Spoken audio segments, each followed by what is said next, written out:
Here we go.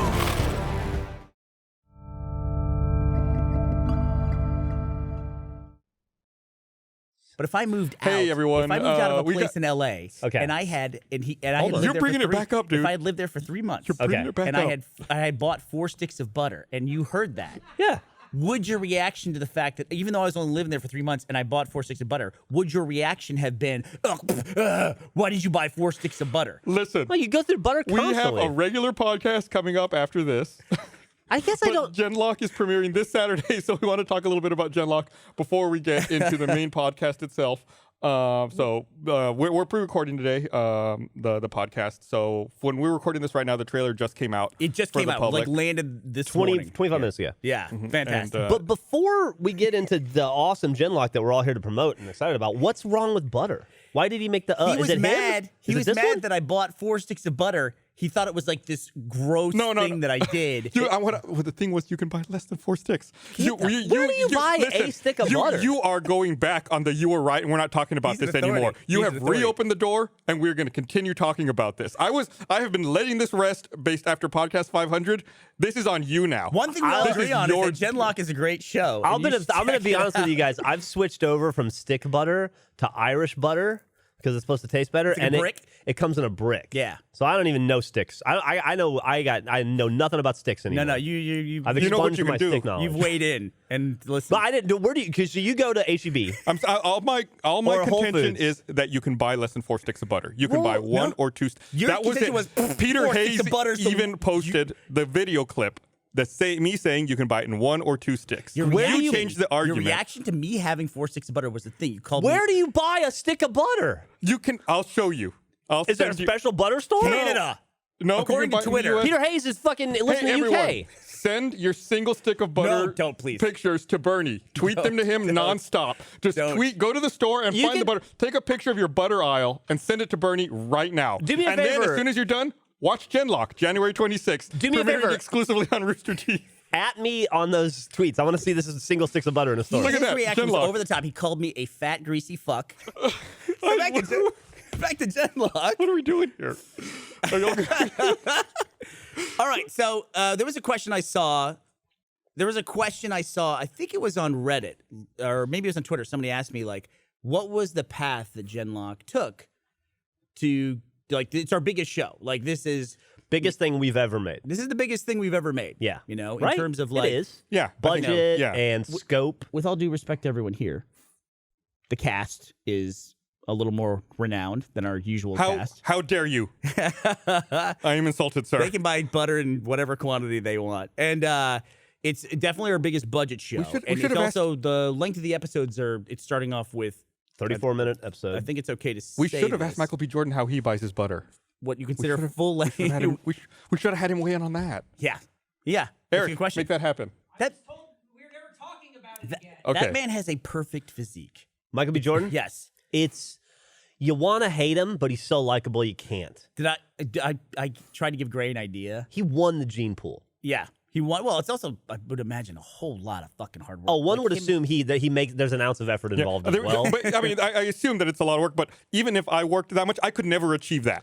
If you and Michael B. Jordan were the exact same age, you grew up in the same neighborhood, wherever he grew up. For some reason, I want to say Chicago, Yeah. but I might not be right about that. Eating the same food. Eating the same food, going to the gym, Philly, I think. doing all the same shit. I could follow him for 5 years. You would not look like him. No. No. No. Wouldn't get close. You. But that being you're- said, that doesn't mean that, like, all no the offense work to your he puts parents, in, but they can't make that. he also doesn't wake up looking like that. Got to put in the hours in the gym. You got to put in the hours in the That's gym. the same thing. We also have another show coming down the road. Not to mix messages here, but Spike Face. Rob McElhenney from Always Sunny. They should make an Emmy for changing your body type. Yeah, Because no kidding. He gained like 80 pounds, and now he's like a Calvin Klein model. There should be like one of those, like, you know how they have like the Lifetime Awards, like the Cecil B. DeMille Award or whatever? There should be like the Christian Bale Award that they give to people that have gone through the most radical physical transformation. Christian Bale gives it out. Or the Matt Yeah. Damon Award. Christian Bale, Robert De Niro. Yeah. Just give that award out. And they have to look different every time they give it out. Yeah. What I read was he grew up in Newark. New New York. York. Okay. Which is kinda like Chicago. Newark. New York is like the Newark, Chicago. Newark. He grew up in Newark, New New York. Jersey. Yes. That's why he looks like that. He was fighting for his life every day. Have you ever been to Newark? I've never been there. Dude, I've only flown into the It's airport. not a nice place. I'll tell you, man. I lived in New Jersey for like 2 years, and when I lived there was a ton of punk shows and stuff in Newark. And everybody was like, dude, don't go to Newark. Don't go to Newark. Whatever you do, don't go to Newark. And I'm like, I'm fucking tough. I'm a punk rock dude. I hopped in my car and I spent a Sunday driving around Newark. And I left Newark and said, I will never come back here again as long as I live. And I never did. So the story of Genlock was we were looking for a follow-up to Ruby, like a big new animated show. Yeah. And so we do one thing at the company called Pitch Fest, where everyone at the company, it's 2 days a year. It's actually 4 days a year. It's 2 sessions a year. They're 2 days each, where anyone in the company can pitch an idea for a show they want to make, anything at all. Yeah. This was not part of that. This was a more formal part of the animation development, and that we were presented these different shows. We all saw Genlock and just thought it was such a great idea for a show. And then Michael B. Jordan, who then led, I think, to putting the show really on the radar and helping us cast a lot of other people. It was just, we saw the tweets. Gray in particular, we all saw the tweets, and Gray came up with this idea to reach out to him and contact him. And I can't tell you exactly what he did, put together this little package to present to him. And Michael B. Jordan was like, he's an anime fan. And when he saw it, he said, I want to be a part of this. And is casting it, but we're also producing it with his production company as well. So that's, in 2 seconds, the story of how Genlock came to be. It was already a show that was in production by Rooster Teeth, but it really went to the next level when Gray established that relationship with Michael B. Jordan. Yeah. So It's great. And it's great. It's great. We've been working on it for such a long time. The animation department has just grown by leaps and bounds, not just in terms of like the people, the number of people they have working there, but what they're capable of doing. Really, really excited about Genlock. I'm excited for everyone to finally get to see it. You know, it's unbelievable, and I'm so happy that it's finally going to be out there. January 26th, you'll be able to watch the first episode. If you're a first member, you can immediately turn around and watch the second episode as well on first. And then after that, it'll be on Rooster Teeth first the rest of the season of Genlock. Hope you guys love it. Go to roosterteeth.com, check it out, or use the app. And if you're not a first member, episode 1 is free on roosterteeth.com. It's like anime heroin. Correct. The first one's free, or crack. What's it? Meth, I guess. Meth is the one that kids do now, right? It's opioids. Just say it's a drug. Anime opioids, yeah. It's like anime oxycodone. And just heard Rush Limbaugh, sorry. And you can watch that one, watch that first episode, you'll fucking love it, and then immediately go like, trial membership, boosh. And then you'll think to yourself, I get to, all it takes. I don't have to pay a dime. I get this for 7 days. I'll watch this cartoon, and then I'll scoot on out of there and never spend $1. And then you'll look up and it's been 4 years and we own all of your shit. You're giving away our secrets, Jeff. That's what they call transparency in a business model. All right, so check out Genlock, January 26th. And if you haven't seen it, here is the trailer for Genlock. Oh, and stick around after the trailer because there's a mediocre podcast following it. Completely mediocre. I like seeing you smile. Been too long. I'll say hey this weekend, all right? Love you. Love you. We will draw the Union back from their self-defeating path of...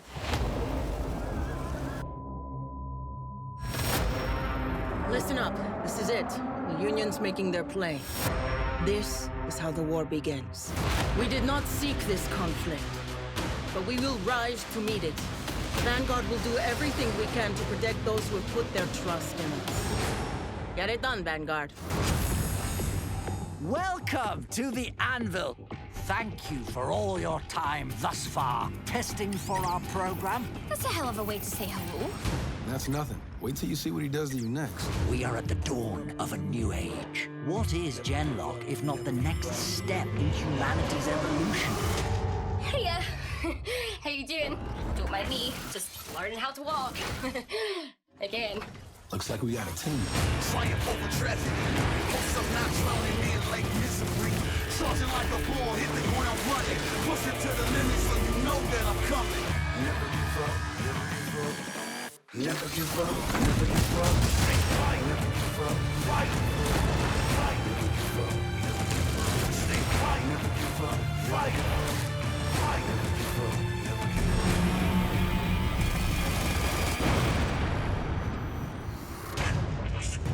What the hell? Come on, come on.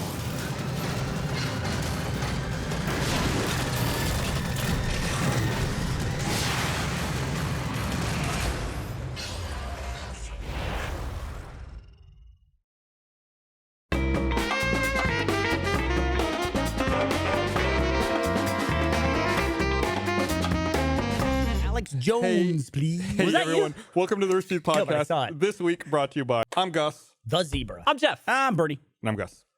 Yeah, the zebra. We'll talk more about them later, though. So I want to get something right out of the way as quickly as I possibly can. There's a reason why I want to get it out of the way quickly. Now, it's right here in front of me. I have a 12-pack of canisters of Planters cheese balls. Not Cheetos. Not Planters Cheetos. cheese balls. So here's where Planters this came cheese from. balls. Here's where this came from. There's a friend Ella who runs a video at BuzzFeed. And she did, oddly enough, in her Twitter account, she did like a very BuzzFeed thing, which is like maybe she was mining for an article or something like, hey, what's your favorite snack? Basically trashy snack from when you were a kid. And I looked at the thread because I was kind of curious about it. And it turned out people posting a bunch of like defunct, no longer produced snacks. Mm-hmm. And the one that I remembered from when I was a kid was Planters cheese balls. So I just like quick Google image search for Planters cheese balls. I get an image of the can and I post it. And then I noticed it's got this little seal here, Jeff, on it. It says, it's back. It's back. It's gone. Oh. It's back. So they brought these back for a very limited time. It's a limited edition re-release of this snack. That's a good business Yeah. decision. But I just happened to see this Twitter, like, weird coincidence. I would have never sought this out, but got it. So I thought, I want to try these. But I could only order them from Amazon in packs of 12. So I thought, I'll just do that. I'll have a couple. I opened one can. I had a couple. And I was like, oh, those are really good. Like, I remember. 10 minutes later, I've eaten through 2 cans of these things. I'm like, I got to get these things the fuck away from me. So let me ask you a question real fast, because right before the podcast started, you asked me how keto was going. Yeah, that's why I asked. How's your keto going? Not going very well. There's 30. You can eat 37 of those fuckers, because I looked it up before I did the promo. 37 of those is 18 grams of carbs. Here's the good thing, though, because I was eating... So you can eat 10 or you can eat a handful and not have a problem at all. Like, this is a handful of cans Yeah, to me. but fits in one hand. I'm militant with my keto. Like, if you can have up to, for people that don't know, it's a no carb or a very extremely low carb, no sugar diet for the most part. So basically meat and vegetables. Yeah, ketogenic. But you can have up to 20 grams of carbs a day. I try to go for 0. You could when you started, you probably could have had more. I probably could have had more for your macros, but 20 is like this weird benchmark that everyone uses. I figure it's easier to count 0 than it is to try to keep up with it throughout the day. So I just avoid. I don't even try to get to my 20. I try to get as close to 0 as possible. Right. Last time you ate something good then? Dude, I eat good food still. I eat a lot of steak, and it's also forced me to cook at home a lot. You know, it is which is as a single parent, you don't do that a lot. So you can get a lot of calories really quickly in keto. If you have to like pound through calories, you can do it. But then over time, what happens is you find that it's hard to go back to the same foods to get those calories you need in a day because you've had steak for the billionth time or ground beef. Or bacon is always the go-to. I am no longer excited about steak in any form, in any capacity. Mm-hmm. You sous vide it? I sous vide. I've gone through. Yeah. I'm not excited about brisket, or I get excited about other meats. I get excited about turkey now because I'm just overloaded. But turkey's not enough fat because you need. The thing with keto is it's twofold. It's low carb and high fat, but it's also high fat because then it puts your body into this mode where it's kind of what your body does when it indicates that it's dying. Where it'll just start, or you're starving, it'll burn through fat, and it's called ketogenic because it produces ketones. And that's what burns through the when fat. You enter into a state of ketosis. Or it's a byproduct. Could you take turkey and then like deep fry it then? Because that's just adding fat to your turkey then. Depends on what you deep fried in. Depends on what you deep fried in. Yeah. Avocado oil, bring it on. Do it. But it's not that like if you go to Starbucks and you say, "Can I get a coffee?" And if you normally get milk in your coffee, you have to ask for full cream. Is the way they just drink your coffee black like a man. Or just or you can do that unless you're like me and you want a frilly milkshake because you're comfortable with yourself. You know, then you just get the full cream one. You know, it's funny you said the coffee thing came up because I was just having see that Gillette ad? What's wrong with you? What? I haven't seen it. I was just having this conversation with someone the other day. And it's an interesting thought exercise. When you think about somebody who's given you the least or smallest amount of advice in your life that's had the longest impact. Yeah. When I was 18, I was in the Army. I had never drunk coffee in my life. I think I'd maybe tried it once as a kid, and it was gross, and it was the thing for grown-ups. And I was in Fort Ben Harrison, which is no longer there, in Indiana, and it was the coldest winter they'd had in like 40 years, and it was -20. And I got assigned duty driver because all the people were Fahrenheit duty. Yeah, I got all the people were out in a field exercise for like a week, and I was on these 18-hour shifts where I would have to drive back and forth this van in the snow. And it was very stressful. And I was scared I was going to fall asleep in the snow in a van and kill people.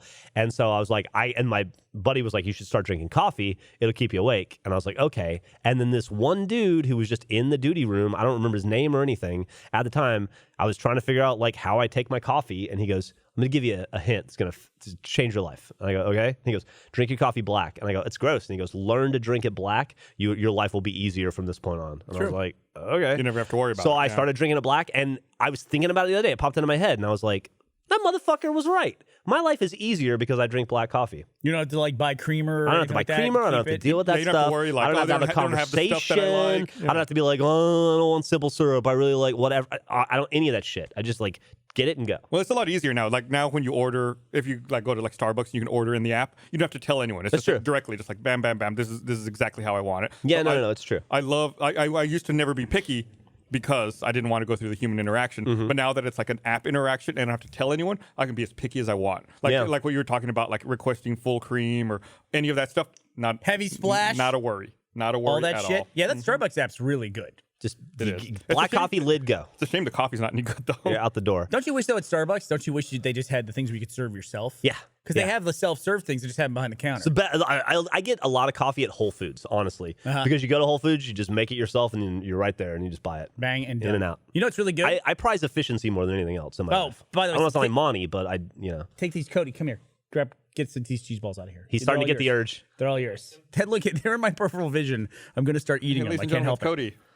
Dude, Hey, Cody, look at this. You remember him from the podcast? Cody's fucking awesome. We were filming some live action stuff no today. Dennis, but, all right. Cody was helping out Achievement Hunter. He lit a shot for us. Oh, really? Yeah, it was cool. Cody's shot our right here. Resident esports expert.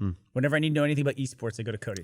So anyway, think about it in the back of your head throughout the course of this podcast and see if anything pops into mind of like a moment in your life when somebody gave you a tiny piece of advice that had ripple effect. I kind of covered one last week on the podcast where the guy we used to work for, Anthony?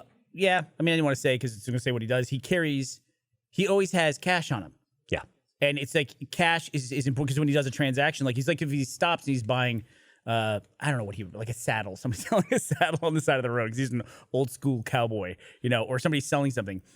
He always said that you could, if they were selling something for $800, you can show them $600 in cash. And when they see it, they just say yes. Your inclination when you see cash is to just say yes. Yeah. Yeah. So, and it's like, I started carrying cash as a result of that. Whereas it goes against everything else I do. Like, I hate wires. I hate clutter. I hate everything. So you'd think like I would try to go as digital as possible with my money, but I will still always carry cash. I've dragged my feet on all that digital payment stuff. Like Venmo or... You dragged your feet on digital boarding passes, too. You got a weird thing. I waited until there was a standard, and it worked fine.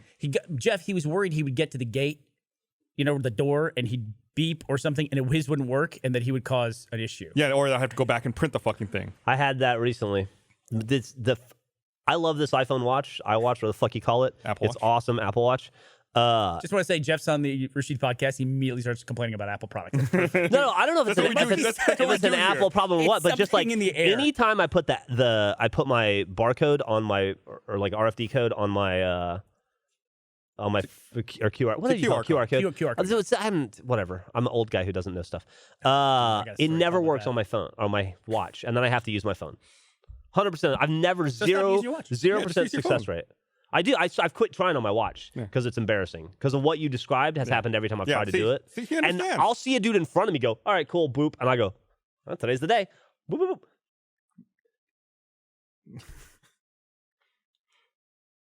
boop. Get my phone. I'm that way with Apple Pay. Yeah. Like Apple Pay, I try to use it everywhere where they have Apple Pay, which basically use your phone as contactless credit card.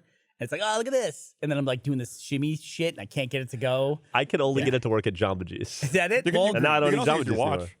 What? You can also use the watch. Can I? I guess I can use my watch. I've started using the watch for all that. It's I found a it's a lot easier. function on the watch that I really like. Actually, I use the watch as the walkie-talkie. We use it all the time.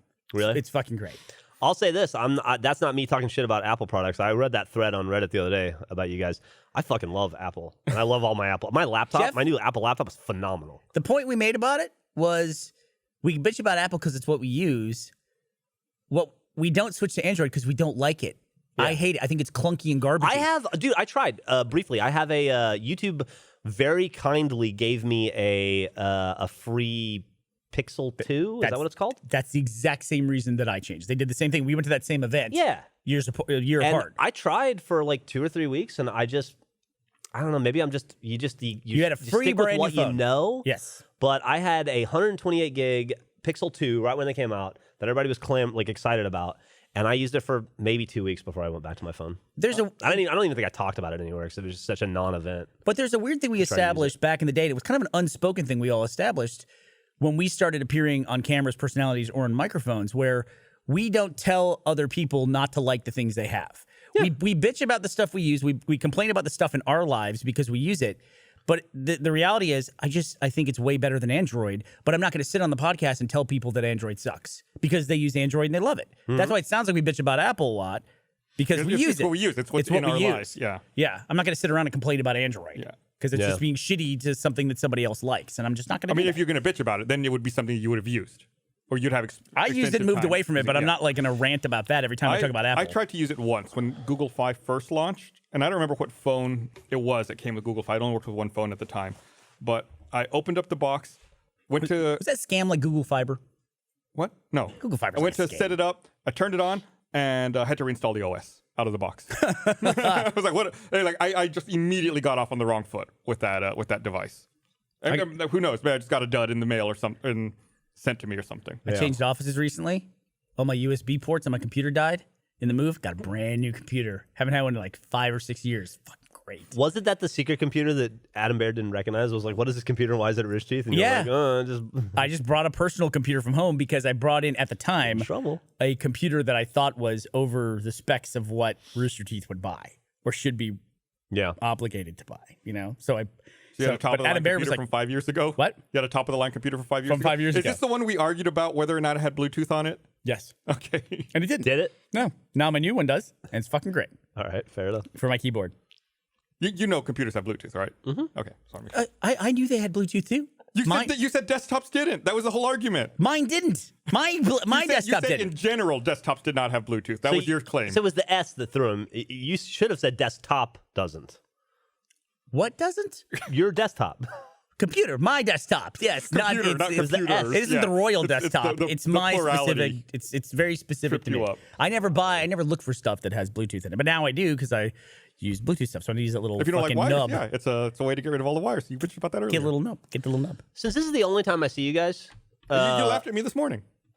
I did laugh at you this morning because you proved a point for me.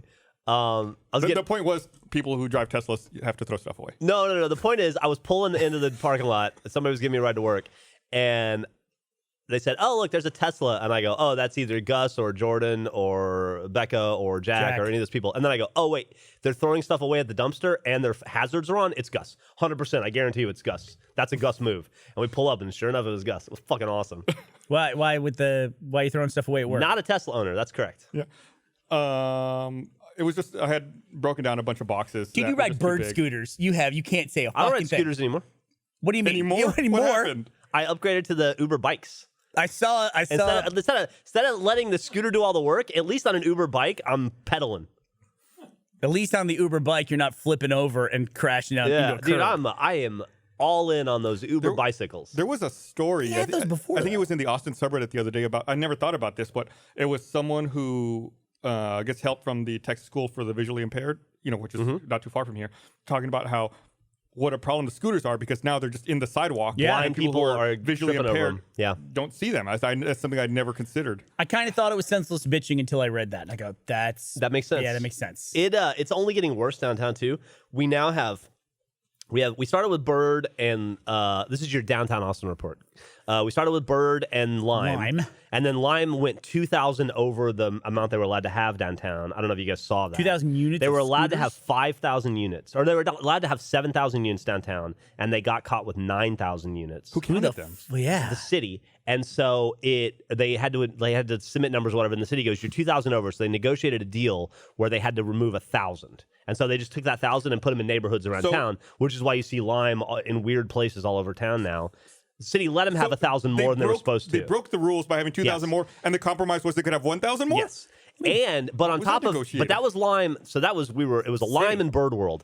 Then Uber hit the market. Yep. Then Lyft hit the market. Lyft has Then scooters? there's one called a flip scooter down there. And then yesterday when I went home, there were 4 of them parked in front of my condo that are unicorn scooters. So there's like 6 different brands of scooters downtown, all vying for your attention. And apparently What's it's a unicorn working. scooter? And it has a fucking light up unicorn on it, like an LED unicorn. A unicorn or a horn? Horn, yeah. Okay. It's a unicorn. So And I was Is it gonna dangerous? go. I was gonna go the other definition of unicorn. And say I that- tried. It's super it's floppy. It's floppy. Let me think about this. But the electric powered Uber bicycle is phenomenal. Wait, it's electric powered? Yeah. So you aren't doing all the work. You're not doing all the work. But well, you're doing the work when you're just riding, but if you go uphill, it kicks in and then it makes it easier to go up hills and stuff. So it's like 60% of the work of riding a bicycle, which is still 100% more work than you're doing on a scooter. You got to balance on a scooter. It works your core. It doesn't. It does. It does though. I've ridden a lot of those fucking scooters. I'm trying to see now he admits it. Yeah. He's looking down I his said nose. I've upgraded. I used to use them all the time, dude. You're a bird rider. If I want to get from my condo to a movie at the Alamo Ritz really fast, no faster way than hop on a scooter. Just a lot of faster ways, but okay, sure, why not? We'll go with scooter. Driving there is not faster. Get You on a gotta bike. fucking park downtown. If the bike is available, I will take the bike. Obviously. Why don't you have a skateboard? I rode that bike. I rode one of those Uber bikes not last weekend, but the weekend before, 55 miles. Casey Neistat electric skateboard. That's you. That's what you got to get. Come on. Those things, they seem like death traps, man. I'm too old for an You electric should skate, skateboard. though. Yeah. So it should be like So I second nature know to how you. dangerous it is. You know what Ren? Rise, remember Ren from the Ren the Reaper? He was a big member of the community website. Now he's one of the main dudes at Corridor Digital. Yeah. He has that one wheel. Oh, Seems like yeah. you would like that. No? Don't they have some that are easier to ride now? Like they do like auto balancing and they have gyros in them. I see all those have I see those auto-balancing, but- motherfuckers going down around downtown. That looks deadly, dude. Yeah. I'm kind of old. You just don't want to wear a helmet. I'm not gonna wear a fucking helmet. Yeah, see, there you go. That's the problem. I feel Well, I'm going to calculate something really quickly, though. 9,000 units, 9,000 scooters in downtown Austin. Yeah. Okay. That's just one brand, by the way. I know. Going south to north, like Cesar Chavez, where do you think downtown ends? Like 15th Street? I think the 18th? capital is 12th. I think that 12th. Yeah. I think 12 streets. downtown is the river to the capital probably is what would be considered. So that's, let's call it 13th And then, Street. like, or maybe up to safe. MLK. Then what, like 35 to Guadalupe, or do you consider the west stuff also? I'd say 35 to Mopac is considered downtown, Mopac. probably. I would give you maybe Lamar. At least Lamar. It's the downtown Austin report. Yeah. Okay. How many streets between I-35 and Lamar? Guesstimate. 10. 10? No, it's more than that. I think it's more. I think it's like 12. 12, I was gonna 15. say 15. Let's say 15. Let's go. Let's hedge. 15th. So 13 roads, north to south, 15. There are 195 intersections in downtown Austin. And there are 9,000 scooters in one brand. And Think about that. That's also 175 of those intersections are under construction. Well, you are on the right. Look at that. You're on the right Like, You're podcast. playing podcast bingo. I live in the You made heart this of one. downtown, and I've lived there for 18 months. It is brutal. Do you know why? I don't mind. Do you but know why it you is- think there's I notice construction, it. Jeff? Because you live there. That's Gavin's explanation. No, to me. no. I'll tell you why. You think there's construction in the Austin airport because you live in Austin. It's like, no, there's always fucking. Anyway, we're off. Millie and I, the other day, drove from. We went to get dinner at Fly Right. You know where 486 Fly Right scooters is? per intersection. Fly Right, which you guys Yeah, have Fly right there, Right. actually. So that's at 7th and like Chacon, or a little bit past Chacon, but it's right around it. 7th and Pedernales, maybe.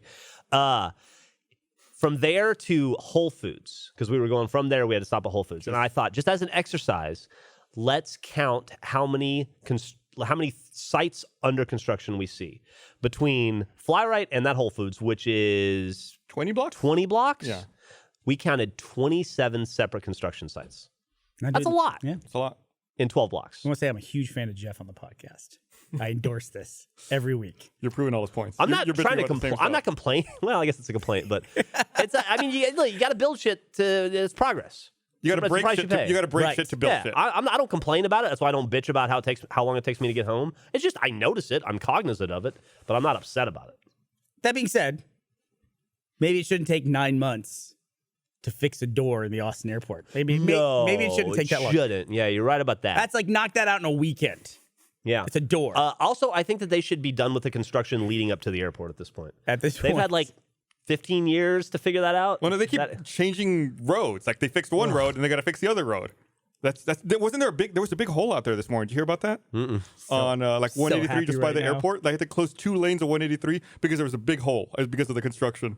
It's like my Doesn't own surprise personal me. podcast. I'm so happy. It's every topic that I want to talk about. I love it. Well, here, let me read this thing. Fucking Mopac. They close one lane of Mopac every single night. Want to remind everyone this episode of the Rooster Teeth podcast is brought to you by. Did I read that to your liking, Jeff? Was that okay? That was great. Did I do fine? I was about to ask you a I got question in my based head off about of it. halfway there. What? Did you really? No, Yeah, you were because I was good. like, I remember you made fun of me last time. I forgot when I started to read. That's what it is. Jeff was talking about the one little small piece of advice that sticks with you forever. For Gus, it's always negative stuff. It's always negative Yeah, feedback. of course. That's just the way I operate. It's going to haunt you forever. Like, for instance, Gus, I would say that you say Chicago properly now because of me. Probably. A little thing. I'm going to get Juan eventually. He said one, like somebody won a contest. He said it's such a hard Juan last week on the podcast. Oh, he does that. That's his thing. Yeah. Juan. It was like you were making fun of yourself when you said it. I didn't even hear it. I would wager he still gets lispy when he drinks too, when he gets drunk. Oh, do you really? No, I think I'm over that. He's shouty. He's shouty. I do. drunk. He's always. Yeah. Yeah. Well, I'm always shouty. It's Kind of a just when I kissy think drunk. more. What? A little bit. Maybe. Well, only when you're looking good. How's I the didn't keto mean for working out? me. I didn't mean for me. Just in general, it's like Gus gets affectionate, which he is not at any other point in his life. Oh, you guys were with me though with the 23andMe thing. You guys were with me. We were at breakfast with Matt. I think it was that when we found out about the thing where you could use your DNA information and figure out it was a service that would just analyze it for diet and health and exercise and everything like that. And it was cool because I could just like plug in my 23andMe account from like 1 billion years ago. And they were like, yeah, we got your data.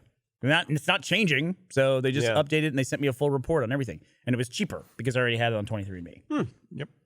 It's good. Did you hear, because there's always concerns about putting your information out there with, services and everything. Did you guys hear the conspiracy theory surrounding the 2008 or 2009 versus 2019 selfie meme? I always thought that there was something shady about that. So it makes sense. It does make sense. What's the theory?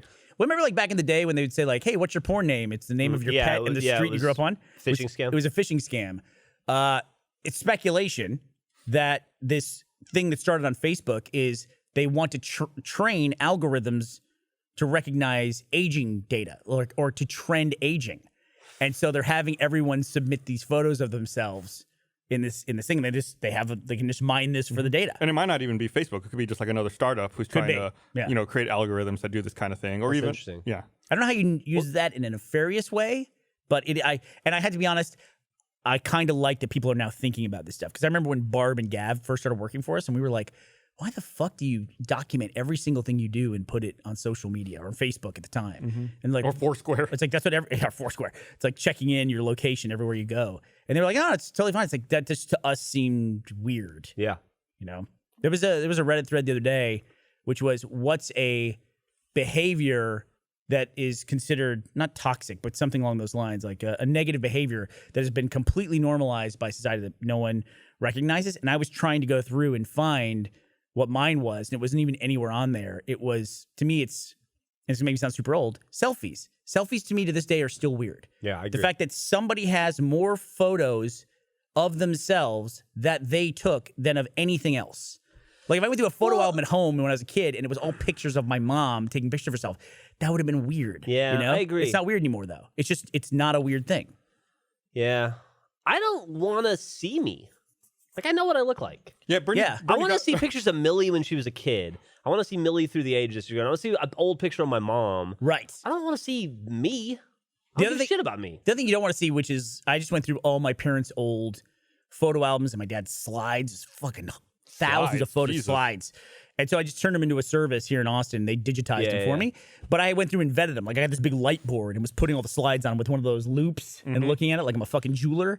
And it's amazing back in the day what people took photos of was equally as irrelevant of just like, on Instagram now it's like, hey, it's a cold day. Here's a picture of my face. Like what? How is that a cold day? Okay. Back in the day though, my dad, he just took pictures of stuff. Yeah. Like he took a picture of a Japanese temple and it's like, I don't give a shit about this. I want to see pictures of my parents, and things like that. So it's like, but that being said, if my dad's photo albums were all just pictures of his own face and that's it, I'd been like, okay, I need like 4 of these and I'm done, So, but going through and trying to find photos of my parents together and stuff like that, that's what I looked for. Do you either you subscribe to or read the Today I Fucked Up subreddit? Yeah, I read it from time to time. There was one a couple of weeks ago, and you're talking about going through old photos when we think about this. There was one from a couple of weeks ago where this guy told a story about how his father-in-law had passed away. And he was close with his father-in-law. And when his father-in-law passed, he knew the password to his father-in-law's computer. So he went through and kind of sanitized it, deleted stuff that he thought his father-in-law wouldn't want people to see and whatnot. And he said he did a fairly thorough job on it. But he forgot to do that for his father-in-law's external hard drive. So then all the family was getting together and they wanted to do a memorial for him and like go through his stuff and find photos and make like a digital memory of him. And the person who was writing this post says, I realized I didn't go through that hard drive. So I had to very strongly suggest that it was only me who was suitable to do this because he knew that hard drive was filled with porn that his father-in-law had downloaded. Sure. Yeah. And they didn't think anybody else in the family should be subjected to that. And, sure. Yeah, it's weird that he had such a strong reaction to go through and try to protect the memory of his father-in-law to preserve the way his children looked at him after he's gone. That's a good dude. Really sweet thing for that guy to do, actually. Yeah. Yeah. Good for him. As long as, nothing illegal or anything like that. It was all on the up and up as far as I know. Just it's a personal thing. So it's like, it's nice you have someone who's not technically related to you, who's willing to go through and scrub that for you. Yeah. Look out for you. Who knows what I'd have left. You guys were talking about the Apple Watch earlier. I discovered recently a feature on the Apple Watch, which I thought would be useless and is actually really helpful, is the flashlight feature. That it seems useless to me. No, because you turn up the brightness on it. At first, it seemed useless to me, but you can turn the brightness way up, and then it's great. I gotta admit, do you not have yours password locked, Gus? 8. I do. No, not when it's on me though. If I take it off, it goes to password. Yeah. Oh, when it's on, how do you do that? You can do it in security. Is it on the? You can touch it and it turns up. Yeah.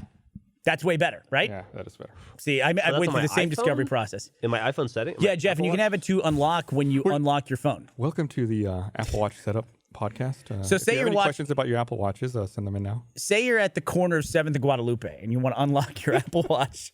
Here's what you do. Send all your questions to I got to do this right now because this thing drives me nuts. I saw your passcode when you flicked your wrist earlier. I thought, did he just put his watch on? Because I only get that once a day. If you take it off and then when you put it back on, that's when it'll ask for your passcode. Watch.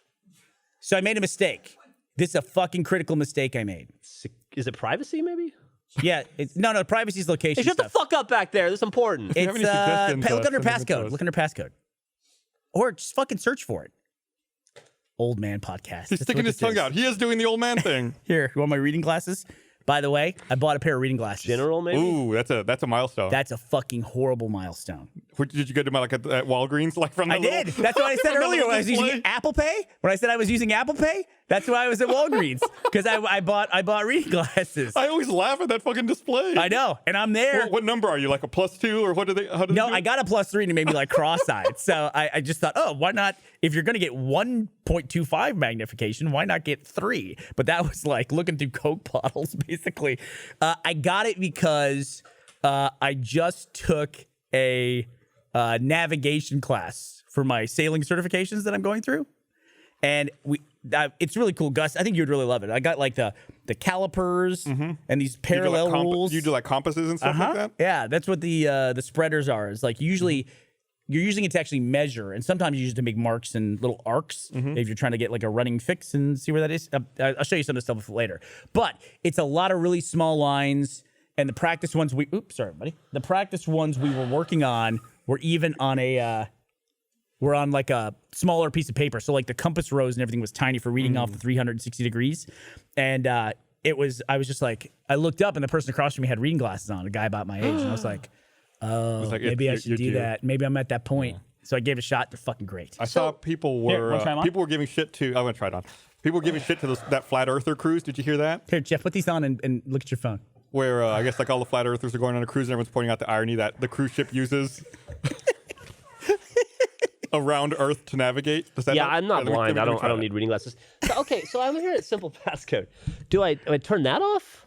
Dude, I don't know. What's your passcode? Is it the same as your PIN? No. Do you know his PIN?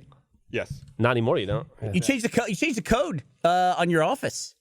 I didn't. This is bad. Yeah, I couldn't come in. It actually helps. It does help, right? It does help.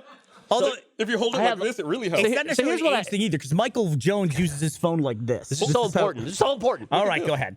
So I have simple passcode turned on. Do I turn that off?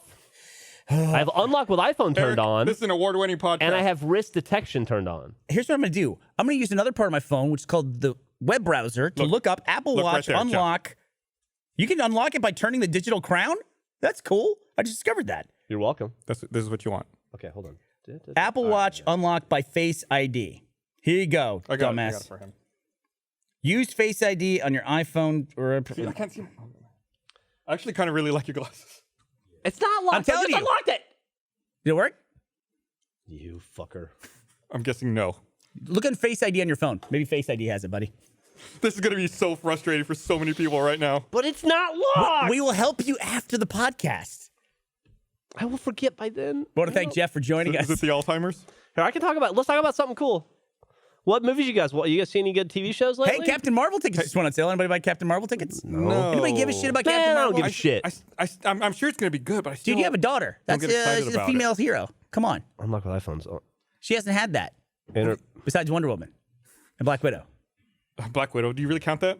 Black Widow doesn't count. Nah.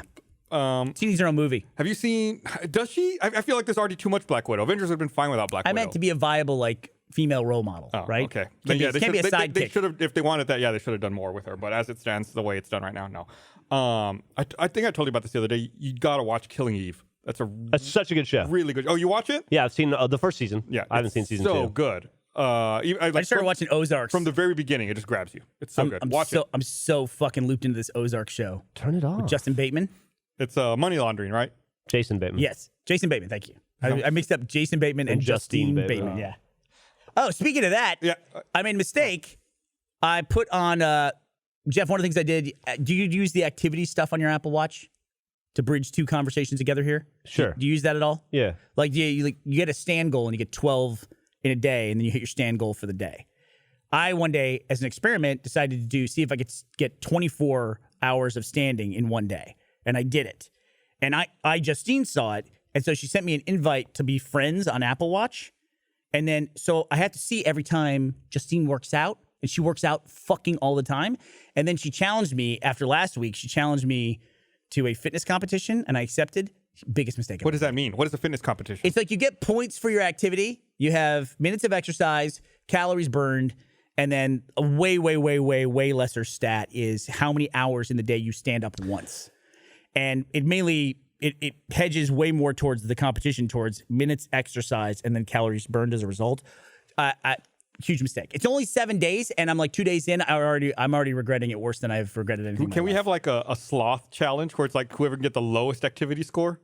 That's a great idea. We're gonna have like the least amount of exercise in a day. Let me tell you, Apple products suck, and this is a piece of shit, and I don't want it anymore. Oh, really? I'm switching to whatever. So, are you still trying to hook it up to the thing? Galaxy Note. No, we'll deal with it later. Oh, now we're gonna stop. Now we're gonna stop because you're pouting. It doesn't do what it says it does. It says simple passcode. With this on, Apple Watch unlocks with a simple 4-digit passcode. Cool, whatever. I turn it off and it goes, yeah, change your passcode. I change my passcode and it goes, cool, you've got a new passcode. And then I go, okay. I still want to turn it off. And then when I click to turn it off again, it goes, cool, change your passcode. Cunt. Easy. Come on, dude. Take it easy. I mean it. I'll look it up. This phone is Are you a looking cunt. up to you guys? We're all looking at our phones. Yeah, we're trying. God. What award did this podcast win? Yeah. right. I watched Manifest. Oh, is that any you told good? me, but you told me about that. It's okay. It doesn't. The premise is better than the show. Yeah. It's one of those where you're hoping the show catches up, like the quality of the show catches up to the plot, you know? But Millie likes it, so that's our thing now. We watch it's like 11 episodes. Your manifestos? It's a plane that takes off. Yes, we're manifestos. Dude. It's a plane, it takes off, just disappears. It's gone. Malaysia 370. Langoliers. And then 5 years later, the plane lands.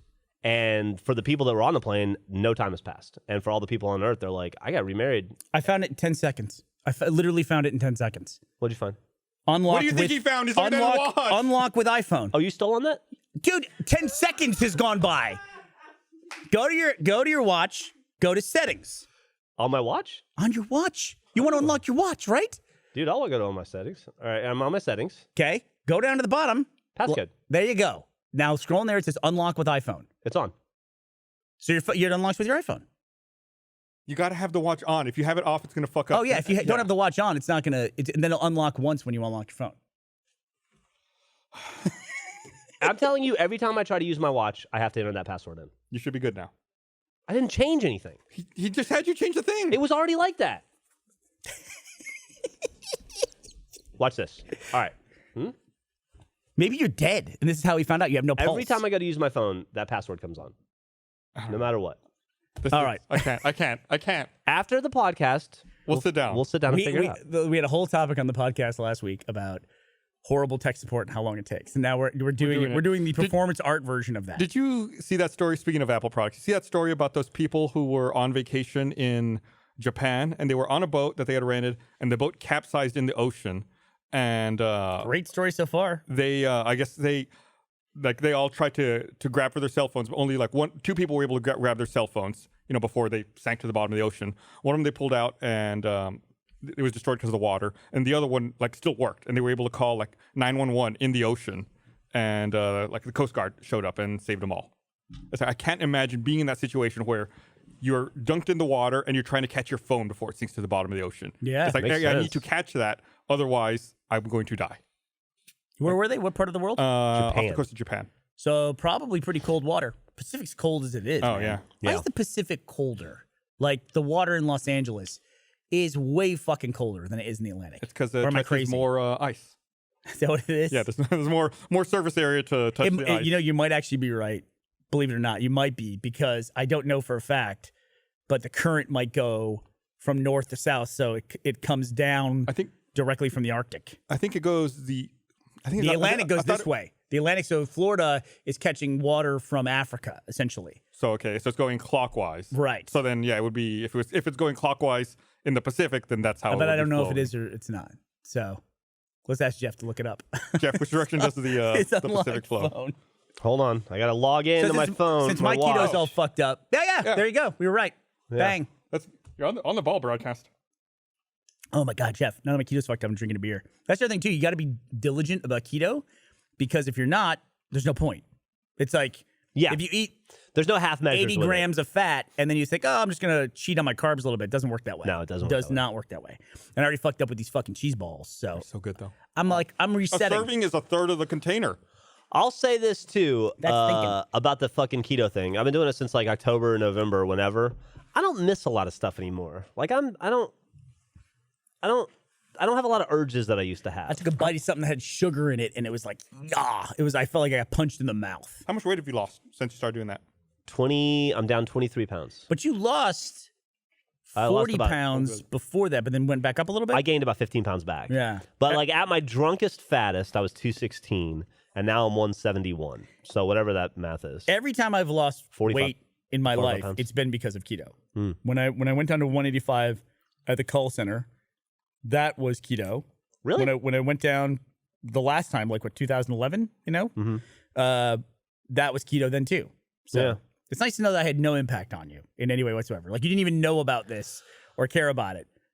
No, it's not that. It's more of I never realistically considered diets because I was consuming so much alcohol, and I wasn't going to curtail that anytime I would look at a diet, I would be like, well, the liquor's going to blow this out of the water immediately. What's the point? So I just figured diets weren't for me because I was not gonna temper my alcohol consumption. Yeah. So it was when I sobered up, I was like, I can finally try diets now.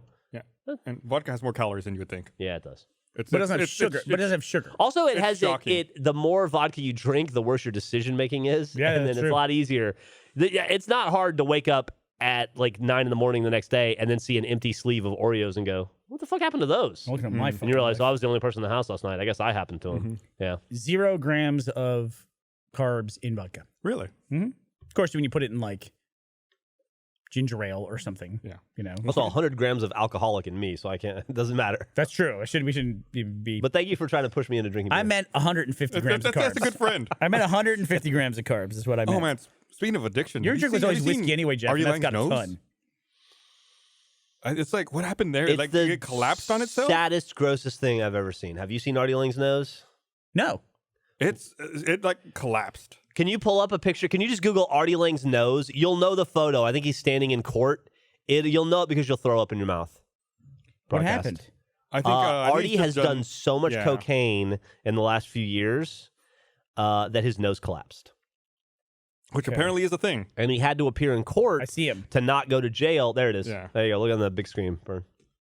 Yeah, man. Yeah. And he's in that new season of Crashing is coming out on HBO next week, I think. And he's in that. I'm curious to see what he looks like in that show. That's hard for me. That's hard for me to see that. It's a sad. That guy's case. really funny. He's really talented. Have you seen Crashing yet? No. He's so good in that. What is Crashing? It's a HBO show. Pete Holmes. It's like semi-autobiographical about him. What? Pete Holmes makes me laugh. It's a really good show. People hate Pete Season Holmes 3 so is much. starting later this month. You should absolutely watch Isn't it the same show as the other one? There's like Crashing and then the other one, which is I'm Dying Up Here, right? I haven't seen that one. I don't know. Oh, okay. Yeah. I did read an interesting critique of Pete Holmes once that I was kind of made me think for a moment. And the person who was probably on Twitter, a struggling comedian, and they said, "How many chances is Pete Holmes gonna get to make it?" Well, there's this show I really like called Difficult People. It was a Hulu show starring Billy Eichner, and it's a fucking great show. And there was only 3 seasons, but you should watch it if you get a chance. And there was one joke in there where the lady protagonist, I can't remember her name off the top of my head, but her husband comes home and she's just like on the sofa eating a cake, and they're like struggling comedians trying to make it in the world in New York. And the husband comes home and he sees her eating this cake and he goes, "Oh no, sweetie, did Pete Holmes get another chance?" It's one of the funniest written jokes. So great. But it's, and I could totally identify with her. I'm like, oh. But there's a certain section of entertainment, like there's a very like a subsection, and I think Pete Holmes is in this subsection, where you can work for a very long time in comedy if other comedians find you funny. Yes. Yeah. And You're a comedian's comedian. You're a comedian's comedian. Mark Maron, great example of that. Colin Quinn. Colin Quinn, another great example. Always will be able to work. Always get stuff done. Always be able to get like a, your documentary about stand-up comedy is coming out. He'll always be able to get a set wherever the fuck he wants. Walk in and get it. But it's like you're still waiting. Like, what's the difference between Jerry Seinfeld, nearly billionaire, and Colin Quinn, who's been working since Remote Control? Is Jerry not a billionaire? I think he is. He's a billionaire. He might be at this point because of syndication. Yeah. He might be. I thought he was even before syndication. He's also got that thing where he's like, he's doing that thing where as he gets older, he's like fighting the change of time. And it's like, maybe just like. I was wondering about that because I watch comedians in cars getting coffee. Yeah. I don't watch it religiously, but I only watch for the people that I find interesting. But I swear he's had hair work, right? Because in the latest season, he's got more hair than he did. Would you say a like buzz a noticeable cut? amount? Yeah. Yeah, I don't know. But Maybe that's it. Why wouldn't you do that though? Well, I agree. If I had more money than God, I would use that money. It all seems like I'd Elon Musk it up. They fixed that. Like you can now just get your hair replaced, right. And it used to be like there was a hard line or just awful. They had a spray can of shit. Oh, I forgot about that. Yeah. You know who's probably the best example of that? Joel McHale. I was gonna say Elon Musk. Yeah. Elon Musk is a good one, but have you ever seen the Joel McHale before and after photos? It's a different person. Is it? Yeah. Steve Carell. Steve Season Carell 1 of is The another Office. great one. Yeah. Season 1 of The Office, he looked like a different dude, and he was on a TV show when he I think maybe he changed his hair to make himself look that way. For the first season, I mean, but I think it went the other way. I think it went the other way as well. Yeah, but cleaned up. Why not? Take the effort and do it. Why not? Here, I'm gonna read this. Oh, there you go. Yeah. I mean, that's that's pretty noticeable. It looks all the same to me. All right, here, let me read this. Remind everyone, this episode of Rooster Teeth Podcast is also brought to you by my insurance agent, who I'd used for years, retired at the beginning of this year. And then when I saw we had the Zebra as a sponsor, I thought, why was I using that guy for like 15 years? Like I've never thought to look for another car insurance quote. So it was good timing. I tried it out, and it's really, really super easy to use. Yeah, so my insurance agent is across the street from our old office. Just because my insurance agent is by a house I lived at like 15 years ago. Right, exactly right. Yeah. It's like it was convenient for me back then. I don't live anywhere near there anymore. I had to switch because our buddy George Yang, that we used to work with as well, I was needing insurance, and he said, well, I'll give you my agent's number. And I said, okay, that's great. So I called her. I'm going to assume with George, it's like a Asian only place. I was her only non-Asian client. Okay. and like even when I would call, some of the office staff didn't fully speak English. So depending on who answered the phone, like one of her assistants, they were like, why are you calling? You have the wrong number. And I'm like, no, I really don't. I need to talk to Pamela, please. I had to deal with something. And so I finally ended up just switching after probably 10 years of that. But for the last 8 years, I've had the woman right across the street from the old Congress office. It's not Congress, but the South Congress. It's just one of those things you don't think about. And you just you pay it. It's just a bill that's like on auto pay or something. Dude, sitting here trying to remember you need it. if I've ever met my agent. Right. I think everything that we've ever done has been over the phone or email. Try getting a bus insured. Holy fucking shit. That was difficult. That took me about 4 months of work to find someone. And I had to go through That's a lot of work? You think most places would just do it? I tried to, it was, went to, even got to the point where tried to go through like Geico, tried to go through other insurance companies, then ended up going through RV specific places. And they were like, it's not an RV, it's a bus. I'm like, it's class. Look, I can show you the title. It's classified as an RV. So it was a whole hassle. Finally found somebody who would do it. And it was my insurance agent down south. I called her and I said, I got to come back around to you because I talked to you first. I just can't get this. She goes, I'll figure it out. And she did. So that's why I've been with her. She's great. All right. I never thought it would be strange to insure a bus. She also calls me honey. She's got that like that southern thing. That's a reason right there. She calls me honey. So makes me feel good. So I'm like, I'll stick around for a while. I'll go another couple of years. And why not? Yeah. I moved the bus. It's got a new location. I saw. Did you see it? It was over there by Is it okay? parking lot. You think it's okay where it is? Yeah. Okay. Why? Is there a problem? Just I don't want it to be in the way, you know? You had a problem plugging it in, right? Oh, Jesus, dude. We had a thing where Tesla has a promo code. It's a referral code. Okay. I don't put it out. There was some Twitch person who put theirs up and asked everybody to use his referral code and got so many people he got a free car. Like they gave a free Roadster, I think. A free Roadster. Yeah. The new one coming out that's like it's a $250,000. Yeah. I just never do. It's never been my style to ask for free stuff online, you know, or do that kind of stuff. I feel like having a Rooster Teeth, having the audience and asking, you know, for subscriptions or like even when we do like a crowdfunding thing, like very precise or Extra Life's another good example.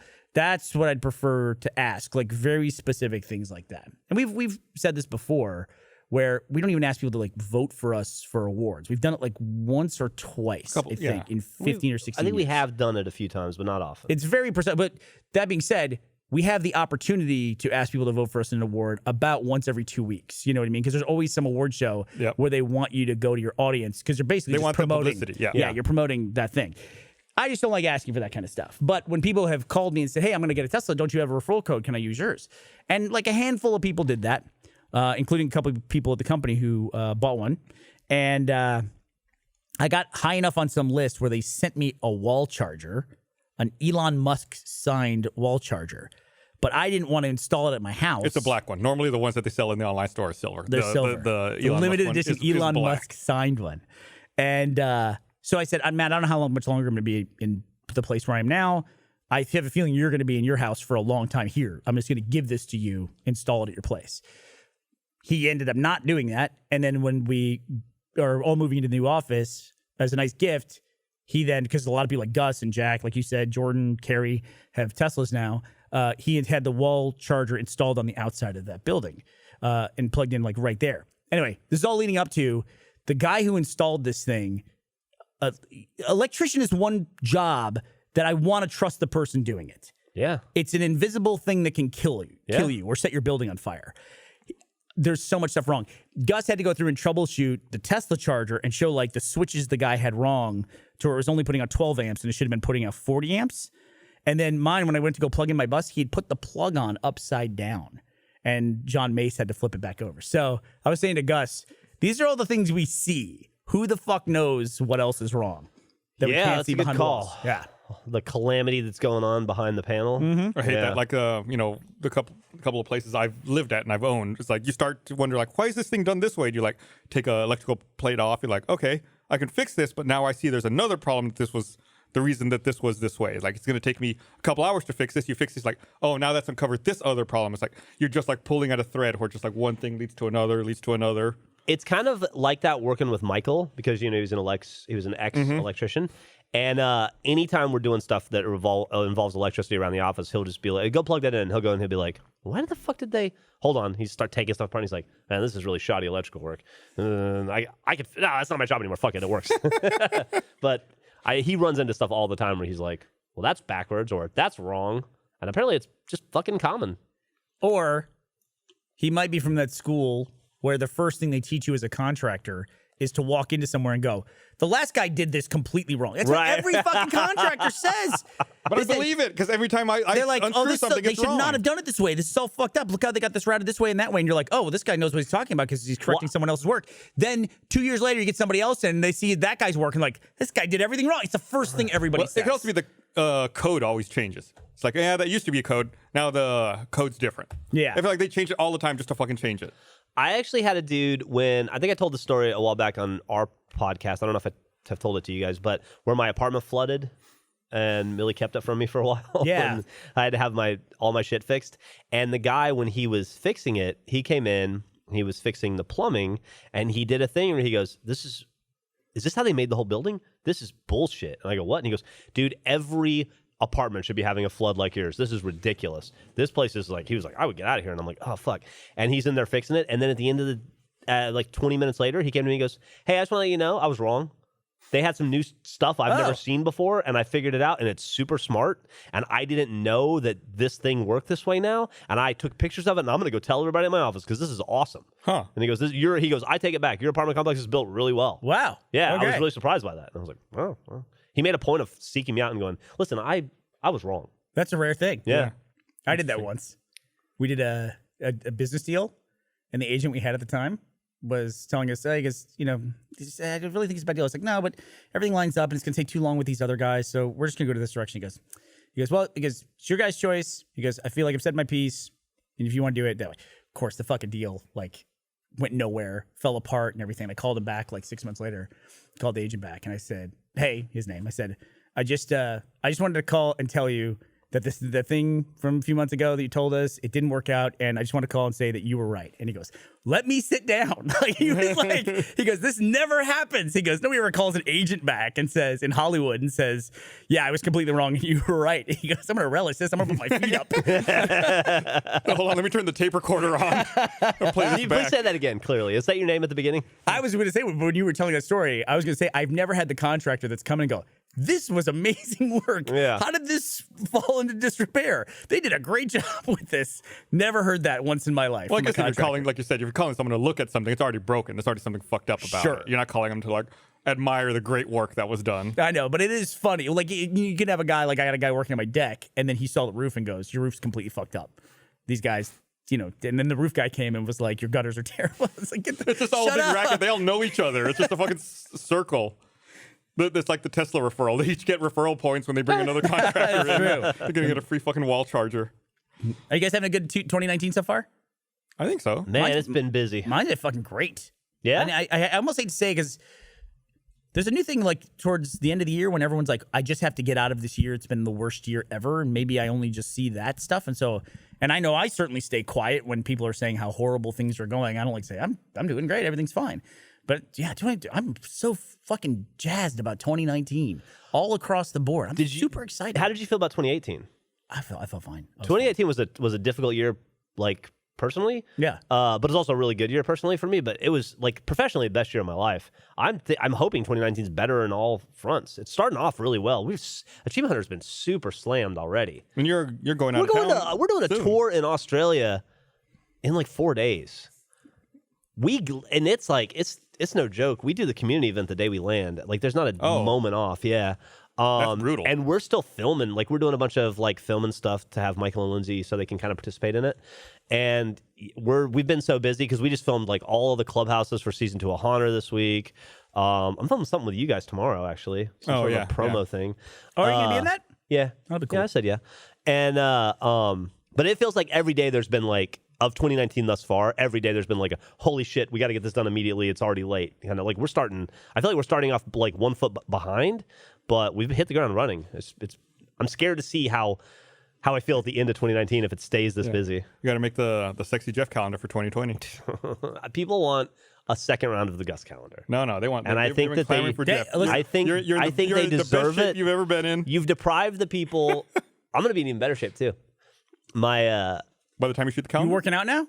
No, fuck no. That was never your thing. Never my thing. I'm doing bikes? I'm still walking and bike riding a lot. Yeah. But I started this thing. There's this video I watch all the time. I'll say it. This is gonna sound weird the way I say it. There's a little Asian girl, and there's a video I watch all the time where she does a 100-day push-up challenge. Oh right. And she's got she's like The Rock by the end of it, doing one arm push-ups and shit. And I'm like, I want to be like that little Asian girl. So my New Year's resolution was to do push-ups every day for a year. Like, why do a 100-day challenge? I'm going to do a 365-day challenge. Then the other day I thought, I've never seen anybody do the 1,000,000 push-up challenge. I'm going to start that. I'm going to create I'll do a YouTube channel. I'll do it for Rooster Teeth, create the 1,000,000 push-up challenge. It's like, you can do 1,000,000 push-ups in a year, right? No. No, you can't. No. It's like 2 every minute for a year. Man, Trevor and I did the math. So I'm just going to do a bunch of push-ups instead. 2 every minute for a year. Yeah. It's a lot of push-ups. There aren't as many minutes in a year as you think. No. Well, there was the stat that always boggled my mind. I'm going to get it wrong, I know, which is the difference between 1,000,000 and 1 billion. And if you wanted to count to 1,000,000, or at 1 second intervals, it would take you about 2 weeks to count to 1,000,000. Yeah. If you want to count to 1 billion, it would take you about 40 years. Yeah. It's just the math on 1,000 times 2 weeks. Did you guys see that that YouTube channel where the guy said Gucci Gang 1,000,000 times? No. For charity? Well, as long as it's for charity. Millie watched it. He did it for, it took him like 2 weeks of just saying Gucci Gang, Gucci Gang, Gucci Gang, Gucci Gang, Gucci Gang, Gucci Gang, Gucci Gang. I don't even know what that is. He would do it for like 8 hours at a time. It was a song. It was a really popular song by a guy named Lil Pump, I believe. Was it Lil Pump? Lil Pump? That did Gucci Gang? Or was it Pump Lil? Yeah, you don't know the Gucci Gang song? No, It was a sorry, huge dude. song last year. Sorry, dude. Yeah. I know Baby Shark. It's like mumblecore, mumble rap, that shit, like Cardi B. Oh, okay. Yeah. I mean, here's Or what it is. like, who's the I've only kid seen that- the meme version of it. I've seen it on social media 1,000 times. Who's the dickhead who died of a drug overdose? Yeah, that guy. Lil, the other one. Yeah. Like David they Bowie? hit the same kind of music, Yeah, that kind yeah. of thing. Yeah. And David Bowie, by the way, did not die of a drug overdose. Who did? No, I was no. throwing out names. I said David Bowie. Oh. So, David but Bowie did not die. He did not die Of a drug of a overdose. drug overdose. Uh, To our knowledge. Yeah, I feel like that happened. That's been happening a lot lately. Like guys in that scene, or like young people who are musicians. It seems like drug overdoses have come back. Like Yeah, they're back in vogue. We're seeing that a lot more than I feel like we'd seen it for a while.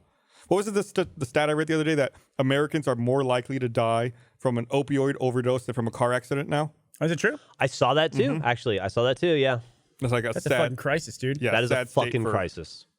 for the state that's Stats in. are weird, though. Also, that's a lot of people dying in cars. It's a lot of people dying in cars. Yeah. It's like when they call the deer is the most dangerous animal in America because it causes the most fatalities of people because of car accidents. Also, you know. deer ticks. Also, deer ticks. What are you, Daryl Hall? That's what I was thinking of. I was thinking of Daryl Hall. Were you? Whenever I think of deer ticks and Lyme disease, is that what you're thinking of? I always think of the girl that was on The Real World, Seattle, who had Lyme disease. Eric's laughing. Eric remembers that girl. That was like a train wreck of a season. If I recall correctly, it would have been really interesting if that happened today. She got in an argument with one of the guys in the house. I want to say his name was David. And she was leaving the house, and he hit her in the face. Oh, yeah. He slapped her in the face on TV. Do you remember how he That did was- that? Was though? that in San Francisco? He opened the car door. He ran to the. She was leaving. Yeah, she was in a taxi, right? You Opened can't the hear your car mic. door, hit her, and then closed it. She drove away. Was that the real world San Francisco? That was Seattle. Seattle. Yeah. Damn. He threw her bear in the water or something like that? I forget. It's so fucking long ago. 31 years. I did my calculation. It's about 31 years to count to 1 billion.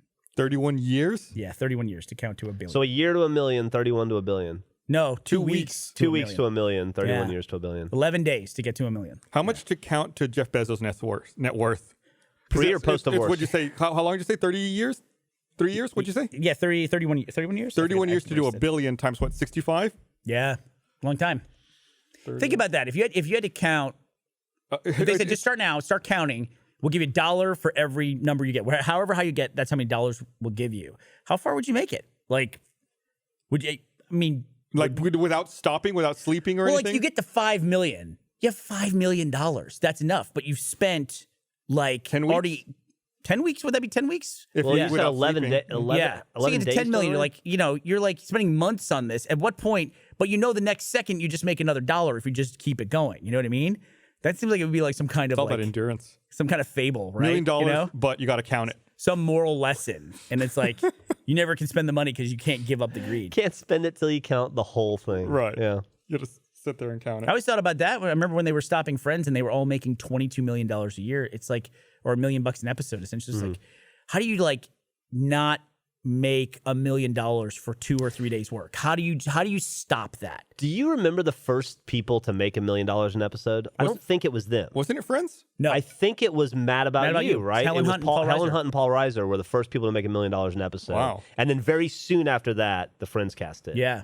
It's so weird too, because like Mad About You doesn't show up in like anyone's classic sitcoms. It's not even in syndication. You couldn't watch that. It was such a. There was another thing that was such a big deal about Mad About You, which was that Bruce Willis did guest spots on it, and that was a huge deal back then for a movie star to be on TV.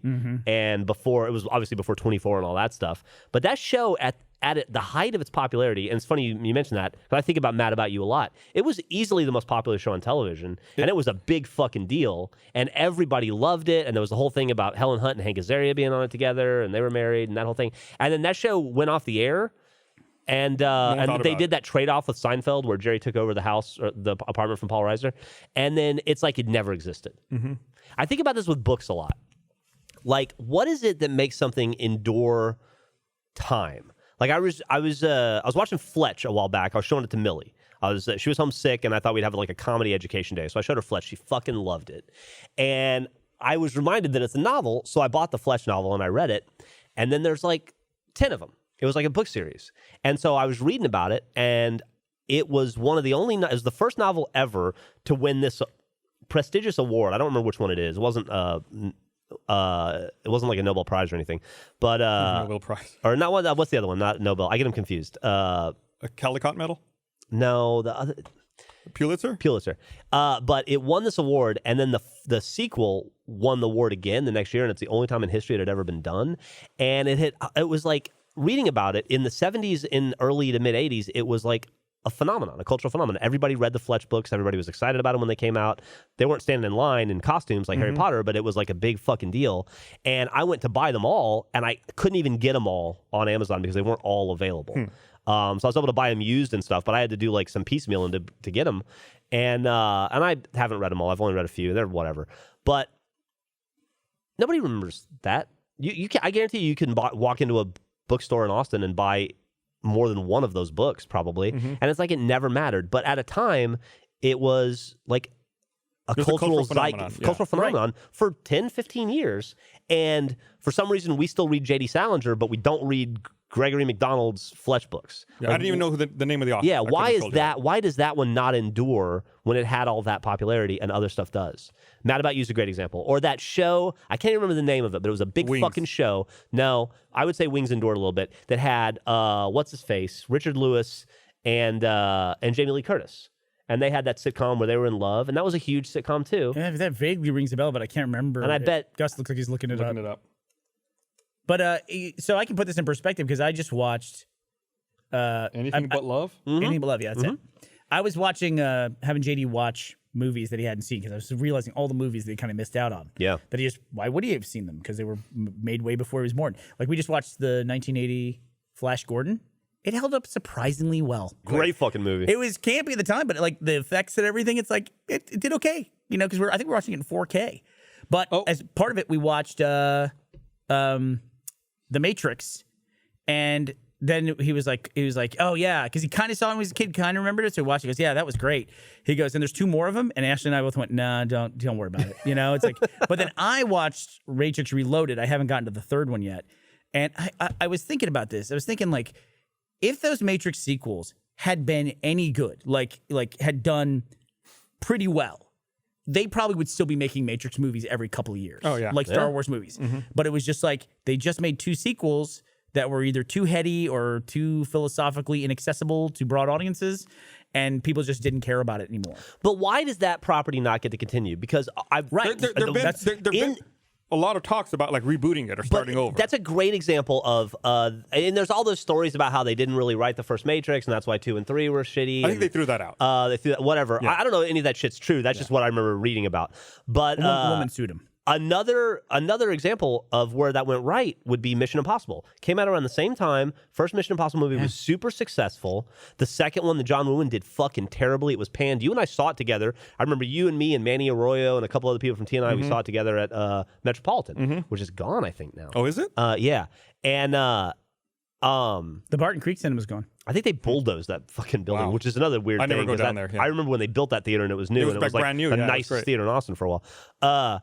But Tom Cruise just announced that there's a new Mission Impossible coming in 2021 and 2022, I think. I thought it was 2020 or and 2020 and 2021. That they still get to go, but Matrix doesn't. Well, I mean, to that point. The second one was not very good, but then the third one was phenomenal. Third one was phenomenal. So I mean, Third Matrix was? the third Mission Impossible. Mission Impossible. Got it. So they was bounced back phenomenal. really quickly. But the fourth one and the fifth one weren't very good. They still get to make them though. What was the fourth one? Was that Ghost Protocol? That was the first one with Simon Pegg. What was the fourth one?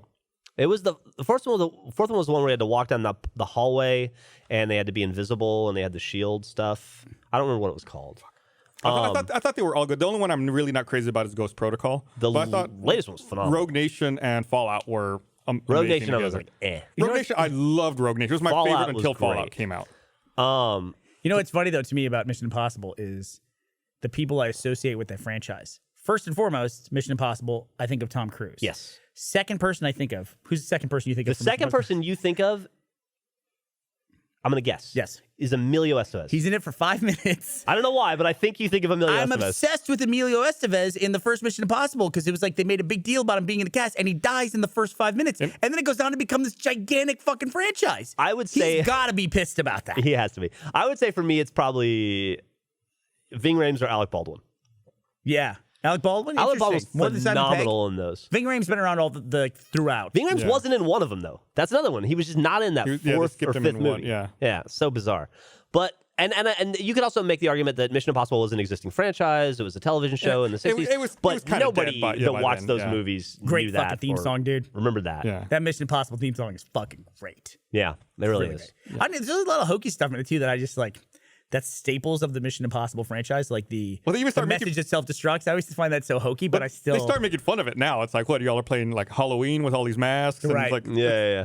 It was super cool in the 60s, and now we still hold on to Were it. the masks a big deal in the 60s, the show? Or was it just like something they could pull off for the movie? No, I think they did. They did it in the show, too. I can't distinguish the Avengers and Mission Impossible in my head. They're the same TV show. You're talking Like the old Emma British Peel, Avengers? British Yeah. Avengers, and Mission Impossible. And also, I'll throw in Wild Wild West. Like those three shows, obviously very different, but it's like the same show in my head. I couldn't tell you which one from the other. Dude, I don't Cast is all the same, everything. I don't like that Avengers show because you can relate to this, Jeff. We grew up as comic book kids. Yeah. And we were just waiting for them to make anything decent. They made the Batman movies, and that was great. And we had like one Superman movie from the 70s, you know? But that There was a it. made-for-TV Captain America movie Oh my in God. like 1982. I remember that. There's a Roger Corman Fantastic Four. There's a Roger as well. Corman Fantastic Four. Go back and watch that one. Although Yeah. it's not like they made better Fantastic Four movies since then. They're really trying to make that. That's a weird team of superheroes. Like we were talking last week on the podcast, Chad and I were talking about Mysterio being in the new Spider-Man movie. Mm-hmm. And we were like wondering on when we recorded on Monday, do you think they'll put the fishbowl on his head? They do. I don't know what happened. It was a weird coincidence. We talked about it on Monday. Tuesday morning, the trailer comes out. Was it Jake Gyllenhaal, right? Yeah, Jake Gyllenhaal. Which is like, you know, it's kind of weird already. You Yeah. know, Jake Gyllenhaal's a weird dude. Yeah. And you ever seen Nightcrawler? I've not seen It's it. good. I've not seen it. I've heard good things. And the new movie by the Nightcrawler people that's starring him, I saw the trailer for that yesterday. I can't remember what it was called, though. Like Velvet Butterfly or something weird like that. What was it? Velvet Buzzsaw. It looks really interesting. Okay. It's another weird Jake Gyllenhaal movie. I also don't like him. Why not? I don't know. I like him just fine. It bugs me. It bugs me how much people rag on Maggie Gyllenhaal. Like, there's some people who just really don't like her. I don't get that either. I also people like. I think she's really pretty. I don't know I why think she's people great. always I think she's are great. like insulting about her looks. I think she's really Maggie. If you're out there, Jeff Single. The guy who normally Put in sits a good that word with seat your brother has, He's for uh, 100 and was some bad days. 71 pounds now. Come on. 171 pounds of pure Jeff Ramsey. You Yeah. can take him in a fight, Maggie. sarcasm and poor wit. That's all I am. Yeah, I'm gonna read this other thing.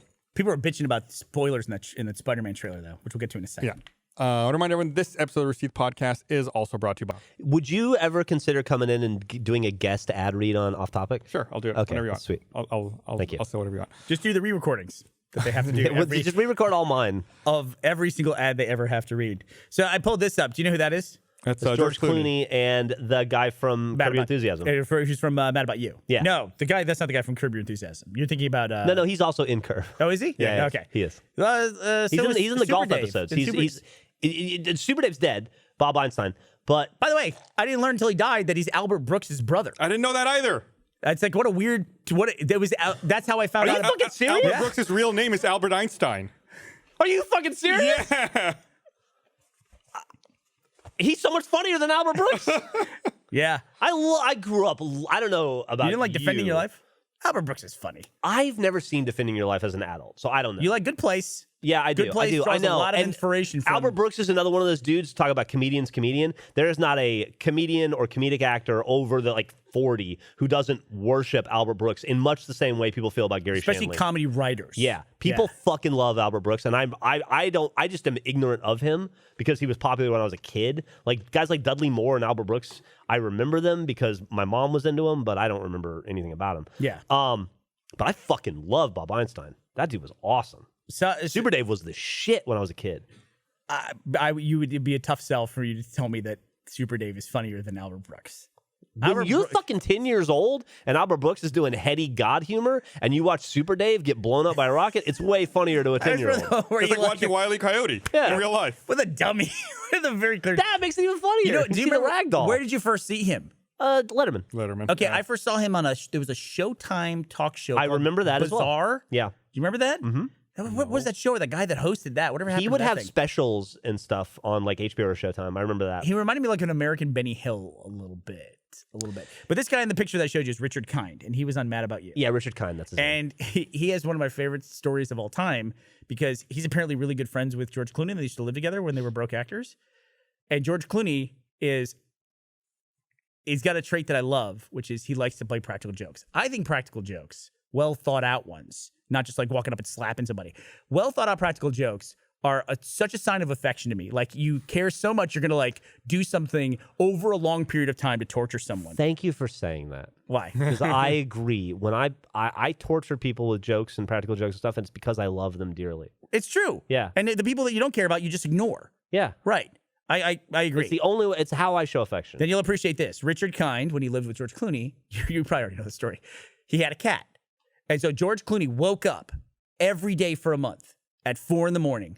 before anybody else was awake, went down, took the cat poop out of the kitty litter box and took it outside and threw it away, like in a public trash can, so that nobody would know.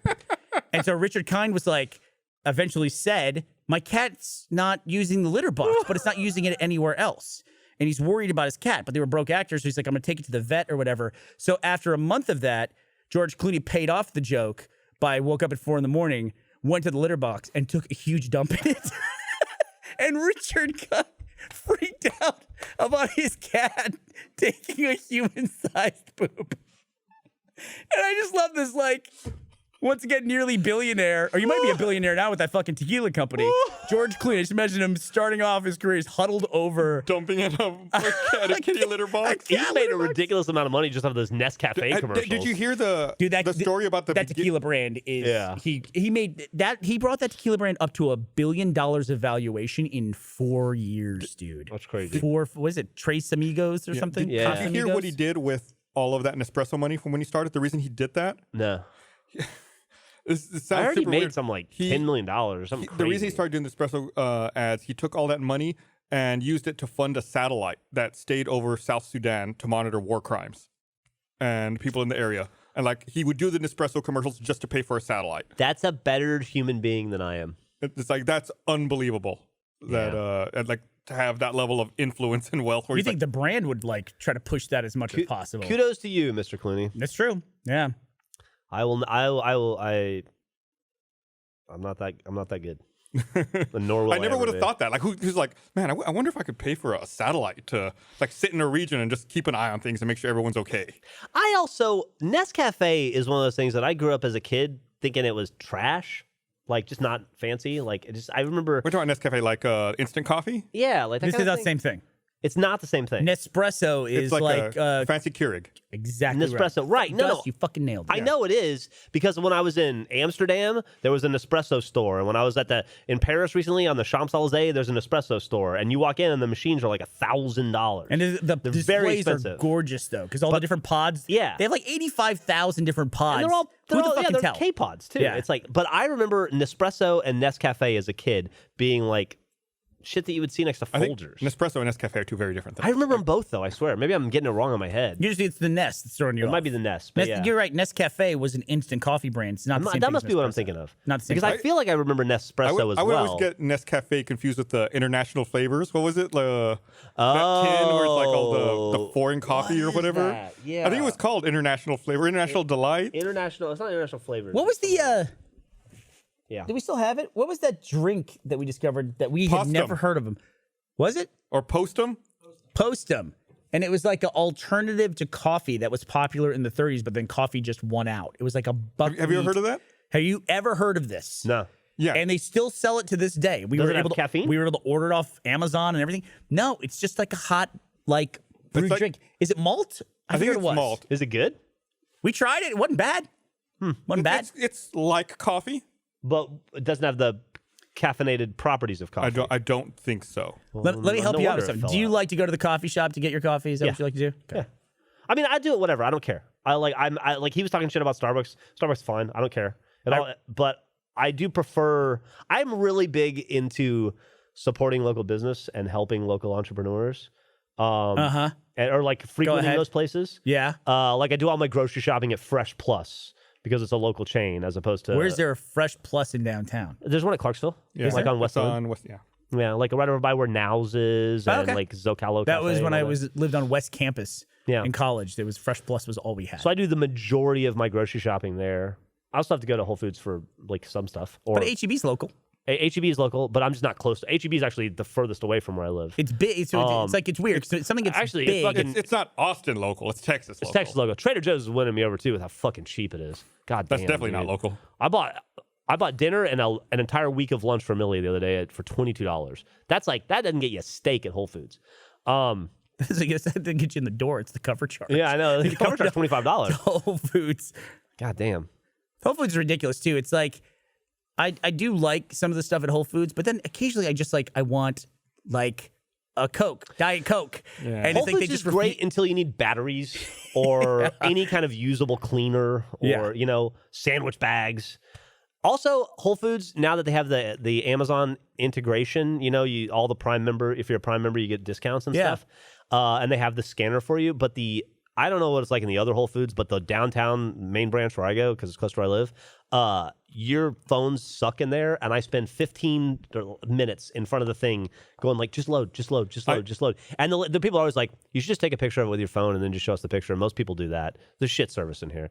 They acknowledge it. It's like everybody is like. I normally open it before I get there. That way it's refreshed. And You know it's what I'm talking already about, though, up. right? Yeah. It's like you just like. And they have Wi-Fi. You also have Wi-Fi. You can connect to the Wi-Fi. It helps out. Except it doesn't work like an aisle 5. It doesn't work great because Yeah. I've done that too. they're tracking your purchases if you do that. They got you on the grid, being identified. Then they're going to see what you look like 10 years ago and now. They actually used that against a guy in court. What? Remember that?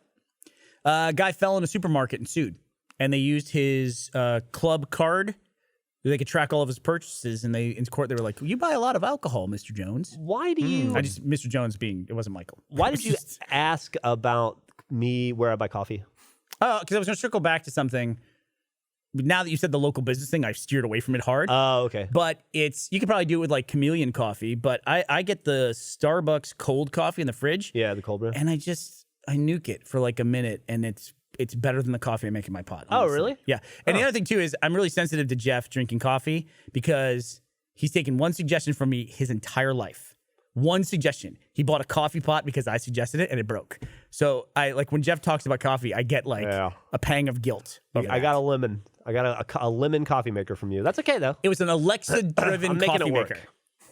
It just doesn't. It's an Alexa It's one. not great. What's wrong with it? It just doesn't make coffee? Literally it the only one. overheats immediately. Oh, that's right. I think we talked about it's a this. whole Yeah. thing. Which I had the experience because Reisinger was watching my place when I was gone for a while. And I think it was Reisinger. He was trying to make coffee, and I kept getting this alert on my phone because it's a Wi-Fi Alexa coffee maker. Totally necessary in today's paced lifestyle. But he kept getting the alert that it was over temperature, and I never heard of it. And this is the problem that Jeff has. So I called. I think it was John. I called him and I said, "What are you doing to the coffee pot right now? What are you doing?" He said, "I'm trying to put water in." I go, "Using cold water, or using hot water?" And he said, "Hot water." I said, "You fool! You fool!" It works for me with both. It fucks up with both. But the Starbucks stuff, I like that. So get a cold coffee, put it in your fridge, and then you'll be fine. And then I don't have to live with the guilt of this coffee maker that you got. I feel like when coffee places sell that cold brew, they're trying to have it both ways, though. Why They always put that on the label. They're like, it's the whatever cold brew. You can also drink it hot. Like, fuck you. Make up your mind. What are you selling me? Are you selling me cold coffee or selling me hot coffee? Dude, listen, we have totally different approaches to eating and drinking, you and I, because I came into the office today and I hit my eating window and they had tacos from like 9 in the morning. Who brought him in? Andrew brought him in. I think it was Andrew. And so I just ate the egg and the bacon out of the middle of the taco, and I thought it's Good like answer. it was like at 3 p.m. that I'm doing this, and it's like they've been sitting on the counter for 6 or 7 hours, but it's like I just don't give a shit. Like I even make a pot of coffee. I'll go the next day. The pot of coffee is still sitting there from yesterday, and I just warm that up in the microwave and drink. Dude, I'm such a bitch about that. I actually, last night, if I open my fridge and I smell anything that doesn't smell fresh, like I open and I got a whiff, I'm like, that doesn't smell right. I threw everything in the fridge away. Because then I start thinking, like, I'll find the contaminated thing or the thing that went bad, but then I think, like, it's in a box, just germs traveling around in the box the whole time. Or if it's like mold spores. Or mold. Then Yeah, who it's knows like where it's gone. it's all got to go. And I'm sure I'm sure I threw away a ton of totally fine food last night, but I was so grossed out by the idea that it was too close in proximity, the bad stuff to the good stuff, that I just had to get rid of it all. I found some dampness in my fridge the other day, and I started freaking out. It's like, Absolutely. why is this wet? You should absolutely. Like, where did freak that out. come from? That's not right. That's not. It wasn't made that way. Didn't start out that way. I didn't make it that way. No, you didn't. I can always tell and I know you're looking for a place. I've heard you're in the Desperately trying to buy a house. I had a perfect place that I held on to and rented to Ezra for like a year. And that'd have been a great place. It was down in Zilker. You could I never saw it, heard about it. No roundabouts where it is. I would have loved it. It just said it would have been perfect for you because it was just one bedroom too short for me and the boys. I only need 2 bedrooms. And you only need 2. Yeah. So, yeah. But I guess to say that you can tell the difference between somebody who's been a homeowner and somebody who hasn't when you make the comment, does anyone else here running water? Because running water, be like, I don't know, is there running water? And a homeowner be like, is there water running? Is it right now? Do you hear it? Because water running is like the worst sound if you're a homeowner. It's basically the foundation of your house is being slowly eaten away by some leak somewhere.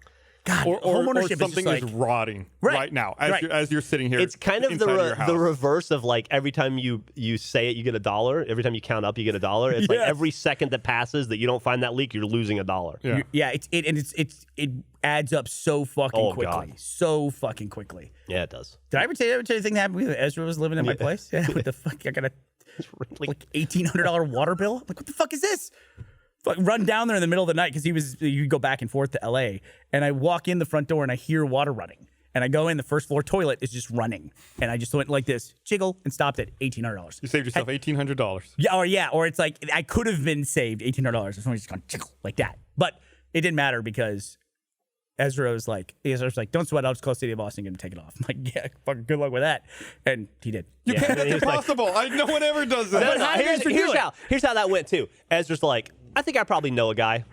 That motherfucker knows a guy he's like Danny DeVito in Always Sunny. He's got a guy for everything. Yeah. I don't know how he does it. Yeah. It's fucking bizarre. Yep.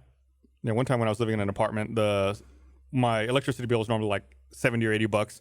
One month I got a bill for like $800. I was like, well, that's obviously not right. And I called the city. They would not do anything about it. Yeah. They were like, nope, you used $800 worth of electricity. Like, that is impossible. Yeah. There's no way I used $800 worth of electricity. What is your electricity bill every month? I mean, are you talking about electricity or the utility bill? Because the utility bill is like whatever. Everything. City of Austin, your bill. The City of Austin utilities probably $160. You're how? When I was living at the old house, it was like $350 a month. Yes, I always heard about that. People are like, oh, my electricity bill is about $150 a month. I'm like, I haven't. That would be like hallelujah. The clouds. Do you have gas heat or electric? I've lived in so many different houses. My electricity bill is always like right around $400 a month. And like in the summer, general utility bill. There were months like when Gavin or Ben would stay with me, and they'd be out in the studio. Yeah, I get a $700-800 electric bill a month or utility bill because they're doubling up on the electricity. My ex would do the thing too, where goddamn doesn't understand how a thermostat works. Where it's like 68 degrees in the house and she wants it to be 72 degrees in the house. So she sets the thermostat to 80. Yeah. And I'm like sweating like I'm in a sauna and I go and the thermostat's on 80. Yeah, it's not blowing hotter air. It's just going to blow for longer. It's not going to get there faster. That's why everyone when we were growing up, our fucking parents were like, shut off the light, shut off the light, turn off the lights, turn off the lights. You know, when you leave a room. And all the kids are like, "Oh, who cares?" It's like a penny a second. When I was a kid, utility bill was $179.54. That's amazing. How? What do you sit in the dark? New construction, maybe. Mm-hmm. Yeah, I don't know. I remember half of what I remember about my dad. When I think about him, the first thing that pops into my head, except for some like sad, close to death stuff, is my dad following me around my entire life. Well, that he was my dad. So from like 12 on, going. Do I look like I work for Alabama Power? I'm like, what does that mean? And he's like, are you in the bathroom right now? And I'm like, no. And he's like, the light's on like you are. And I'm like, oh, fuck. I do that. And I'm like, when I grow up, I am not going to be this asshole. I'm not going to run around nickel and diamond everybody in my family over the fucking electric bill. And now I follow Millie around and I go, hey, are you in your closet? When was the last time you were in your closet? Were you in your closet today? Because the light's on. Has it been on for 24 hours? You need to buy a costume like you work for City of Austin. I should. Energy, and then I can hear myself doing it. And I'm like, oh, dude, I suck. Millie must hate me right now. And then I think, yeah, well, Millie's not paying the electric bill, so it doesn't matter. The nickel's worth it. I have switched out most of the outlets in my house with like Alexa-driven ones, that are automated ones. Oh, well, that's where your energy's going. Wait a minute. Well, they're using phantom power. That's like in the last 6 months I did that. I'm talking going back like 15 years. I never understood. Like when I lived in an apartment in Austin, people were like, oh, my electricity bill is $120 this month. I was like, how? I don't get it. I always thought people were lying to me. But I guarantee that those switches have all paid for themselves because I can turn everything off. Like I literally just go turn every fucking thing in my house. That's one of my categories for Alexa. Turn off every single goddamn light. I'm slowly moving all the lights over to smart plugs, and it's awesome. Yeah. By the way, sorry for everyone who's got one of those devices. I keep saying the name of it, and I know what happens. All right. So. Well, we're it's time to wrap up. There's a couple things I wanted to say. What the fuck? I'm gonna tell you this right now, Gus. Take this into consideration. The second we shut this podcast down, you're gonna spend 15 to 20 minutes helping me fix my phone and my watch. That's fine. Well, we gotta do post show. Let me ask you a question. Let me ask you a question real quick though, because this is a kind of a current event, and then we can talk about it in the post show if you guys want to. But are you at all upset about Trump serving fast food at the White House? Is that like? Are you guys? I think it's a shitty way to host an event. Okay. I am not upset that he served fast food at an event because it's not like Clinton wasn't obsessed with McDonald's. But he did get relentless shit for eating McDonald's. He did get relentless shit. It's more of just like kind of the way he did it seemed weird to me. Also, Bill Clinton would eat McDonald's when he's out on a jog, not when he's hosting a fucking event at the White House. You don't want to you don't understand people's motivations and stuff, but if he had done that for like a bunch of visiting CEOs and he thought that was funny or clever, if he's like, I had Elon Musk and all these guys over to do a climate summit and I decided I'm paying, so I got everybody pizza or whatever. But something about him bringing in a bunch of young, probably urban football players and just kids in general, and then bragging about how he bought them all McDonald's and fast food. It felt weird. But I mean, But no, I don't give a shit. Like, I didn't have to eat it. I mean, it's like those people probably all eat fast food all day long. People They're probably really upset by it. People are. I'm not nearly as upset as people. It's not appropriate for hosting an event at the White House. But who gives a shit? I mean, it's like I'm more pissed off about the other shit he does. How about that? Right, exactly. It's like people are wasting their time. Fucking, to me, it's the equivalent of. Do you remember when Obama caught hell?